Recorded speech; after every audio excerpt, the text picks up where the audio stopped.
ये उस समय की बात है जब भारत में 25 जून 1975 से 21 मार्च 1977 तक का 21 महीने की अवधि में भारत में आपातकाल घोषित था।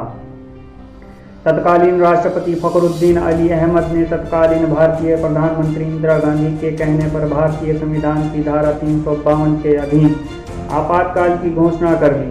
स्वतंत्र भारत के इतिहास में यह सबसे विवादास्पद और अलोकतांत्रिक काल था। आपातकाल में चुनाव स्थगित हो गए तथा नागरिक अधिकारों को समाप्त करके मनमानी की गई। इंदिरा गांधी के राजनीतिक विरोधियों को कैद कर लिया गया और प्रेस पर प्रतिबंध कर दिया गया।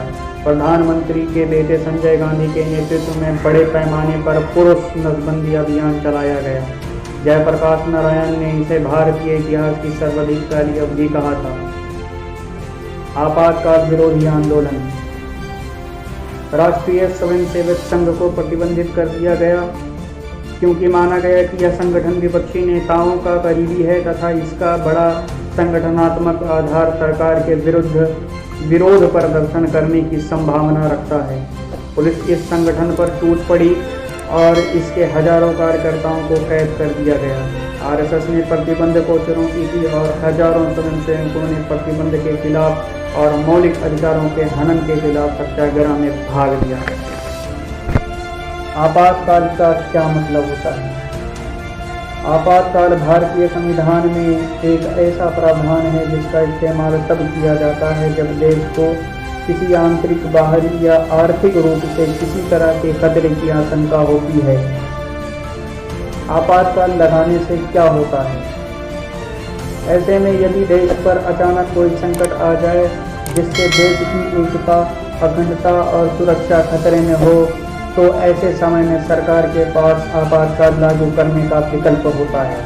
इसके तहत केंद्र सरकार के पास ज़्यादा शक्तियाँ आ जाती हैं और केंद्र सरकार अपने से फैसले लेने से समर्थ हो जाती है।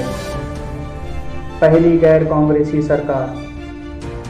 आपातकाल लागू करने के लगभग 2 साल बाद विरोध की लहर तेजी होती देख प्रधानमंत्री इंदिरा गांधी लोकसभा भंग कर चुनाव कराने की सिफारिश कर दी। चुनाव में आपातकाल लागू करने का फैसला कांग्रेस के लिए घातक साबित हुआ। खुद इंदिरा गांधी अपने गढ़ रायबरेली से चुनाव हार गईं। जनता पार्टी भारी बहुमत से सत्ता में आई और मोरारजी देसाई प्रधानमंत्री बने। संसद में कांग्रेस के सदस्यों की संख्या 350 से घटकर 153 पर सिमट गई और 30 वर्षों के बाद केंद्र में किसी गैर कांग्रेसी सरकार का गठन हुआ। कांग्रेस को उत्तर प्रदेश, बिहार, पंजाब, हरियाणा और दिल्ली में एक भी सीट नहीं मिली। नई सरकार ने आपातकाल के दौरान लिए गए फैसलों की जांच के लिए शाह आयोग गठित की गई। हालांकि नई सरकार 2 साल ही टिक पाई और अंदरूनी अंतर विरोध के कारण 1979 में सरकार गिर गई।